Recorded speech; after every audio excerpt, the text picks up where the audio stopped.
l'invité de la matinale. KTO Radio. L'assemblée plénière de printemps des évêques de France s'ouvre ce matin à Lourdes et à suivre en direct sur la chaîne YouTube de KTO. Et le premier sujet sur lequel se penchent les évêques, c'est l'éducation. En novembre dernier, ils ont entamé un temps de travail sur 3 ans pour répondre aux défis de l'éducation, répondre aux craintes des parents, aux demandes des enseignants et des éducateurs et aux besoins des jeunes. Alors, quels sont les grands chantiers de l'éducation en France? Éclairage ce matin avec notre invité Augustin Mutual. Bonjour.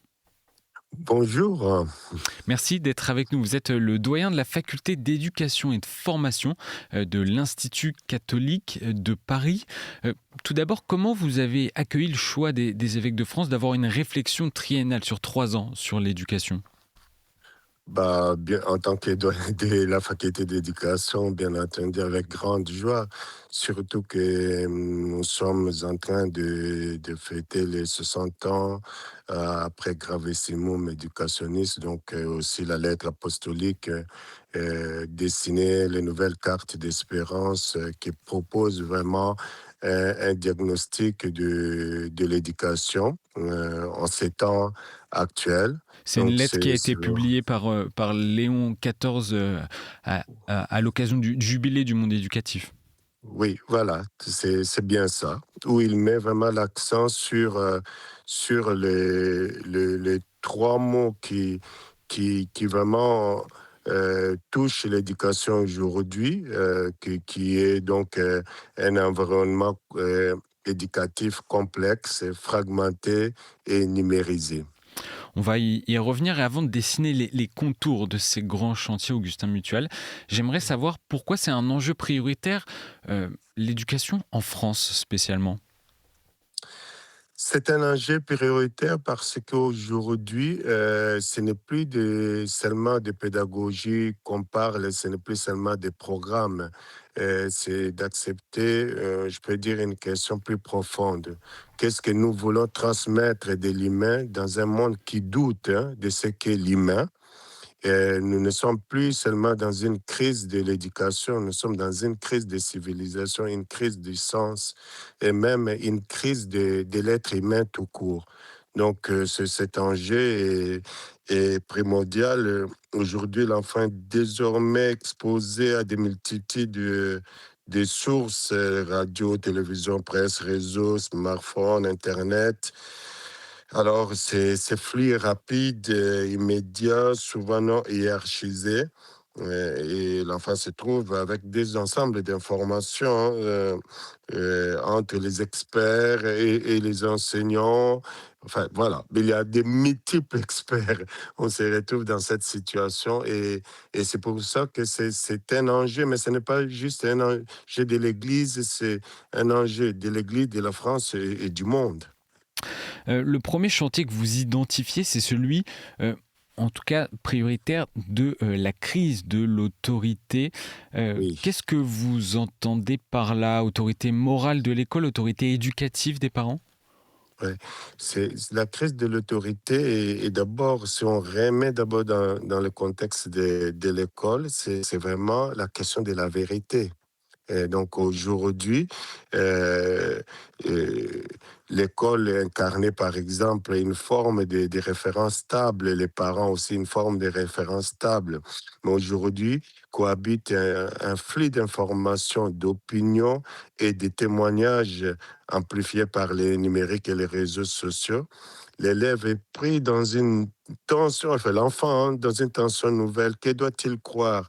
Le savoir construit ou l'émotion immédiate? L'argument ou les témoignages? Les professeurs ou l'algorithme? Donc nous sommes dans cette crise de l'autre. Qui est l'autre en face de moi? Est-ce que je peux le croire? Qui est l'expert? Qui est celui à qui je peux faire confiance? C'est vraiment une crise de confiance qui se joue dans la crise de l'autorité. C'est vrai qu'en 2 secondes, pour savoir quelque chose, on peut taper sur son smartphone ou même dicter Oui. via un moteur de recherche ou une intelligence artificielle sa question. Je vous pose une question simple, Augustin Mutual. À quoi ça sert encore aujourd'hui d'apprendre si on a un accès illimité à l'information ? C'est vraiment une sorte de redoutable question qui se pose aujourd'hui à l'enseignant et qui aussi amène l'enseignant à se poser la question, puisque euh, pendant des années, l'enseignant faisait son cours, il avait une évaluation Oui. à la fin. Donc, les pouvoirs de l'enseignant, c'était les pouvoirs de l'évaluation. On est resté sur ça. Aujourd'hui, on se retrouve avec un étudiant, un élève qui peut, en fait, dont son téléphone peut répondre à une seconde, c'est que l'enseignant a fait des grandes recherches, des années de recherches, on peut y accéder aujourd'hui. Donc, cela remet en cause même l'effet d'enseigner, de transmettre. Qu'est-ce que c'est transmettre aujourd'hui? C'est la vraie question qui est vraiment de former à une pensée critique, au fait. Donc, une démarche critique par rapport vis-à-vis des savoirs. Il y a la question de l'attention des jeunes qui se pose aussi et leur difficulté à se concentrer sur un temps long. Quel impact ça peut avoir également sur la façon d'enseigner, de mémoriser, de mettre en œuvre un argument, comme vous le dites? C'est le dialogue. Nous devons reprendre, bon, moi je parle en tant que professeur de philo dans mes cours où on peut se retrouver avec 100 étudiants en licence.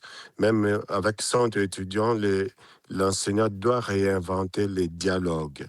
Parce qu'aujourd'hui, on est dans le flux d'informations et dire, faire court tout simplement ne suffit pas. Il faut amener les étudiants à une manière de dialoguer, donc d'écouter l'autre, apprendre, apprendre à écouter l'autre, donc à écouter l'enseignant et à se mettre en discussion avec l'autre en l'écoutant jusqu'au bout.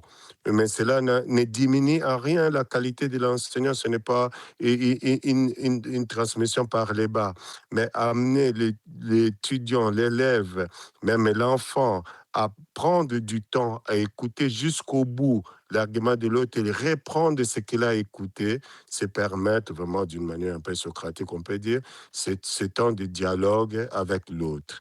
Donc l'enseignant doit apprendre à mettre en dialogue son enseignement.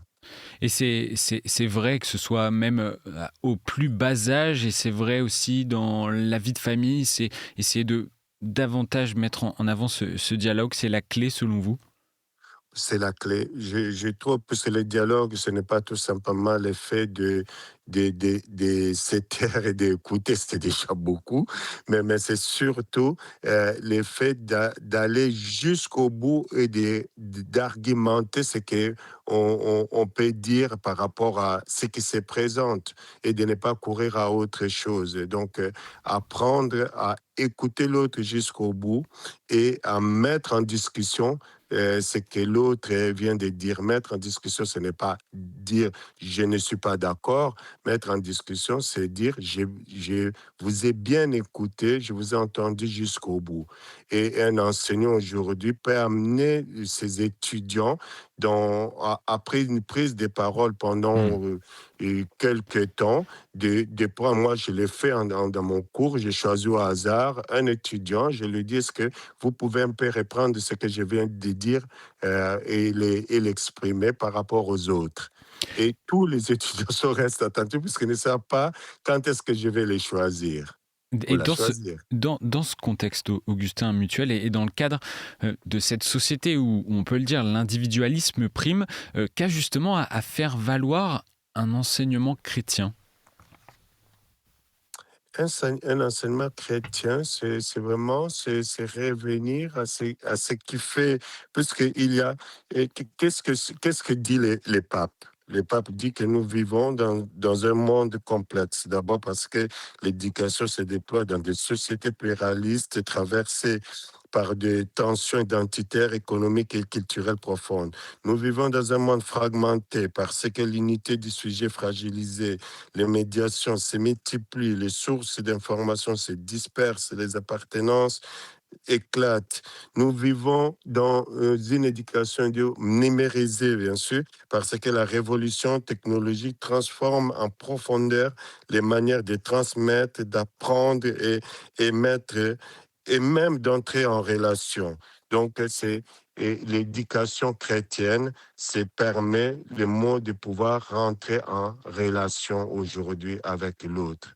C'est de l'amener à cet imago Dei tu es important pour moi, tu es vraiment important pour moi et j'entre vraiment en dialogue avec toi. C'est entrer en relation, c'est vraiment cette pensée de l'autre comme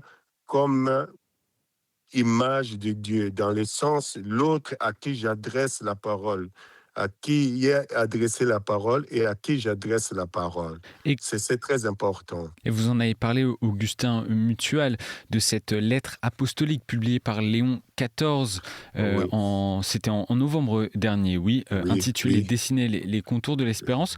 oui. Pour terminer cette interview, comment vous l'avez reçue, cette lettre, et en quoi c'est un encouragement? Ah, c'est une belle lettre qui nous ouvre le chemin de l'espérance, car éduquer, c'est espérer, continuer à espérer de l'autre. Donc, euh, nous sommes appelés à éduquer à l'espérance. Dans ce monde de violence, hein, on le voit, dans ce monde où il y a une angoisse, donc joie et espoir, on revient vraiment à ce que Gaudium Spes nous avait interpellés et même convoqués. Et dans ce monde, Léon XIV revient comme son prédécesseur, Léon XIII, Rerum Novarum, ce n'est pas quelque chose de juste un cri sur les choses nouvelles. C'est aussi de pouvoir continuer une forme de combat. Donc, c'est ce combat qui est le combat de l'espérance, avec une intelligence du monde que j'appelle l'éco-relationnalité et avec une sollicitude de répondre à l'appel de l'autre. Léon, je peux dire que cette lettre nous convoque à devenir intelligent de ce qui se passe et être en capacité de répondre à l'appel de l'autre. C'est en fin de compte éduquer à l'espérance. Merci Augustin Mutual pour cet éclairage sur les grands chantiers de Merci à l'éducation vous et en France. merci de parler de l'éducation Et je sais encore que et c'est un merci sujet sur vraiment. lequel vous travaillez beaucoup ces derniers temps avec vos Oui, confrères et consoeurs. Je rappelle que vous oui. êtes doyen de la faculté d'éducation et de formation à l'Institut catholique de Paris. Bonne semaine à vous. Merci. Merci et bonne semaine aussi. Merci beaucoup. Au revoir.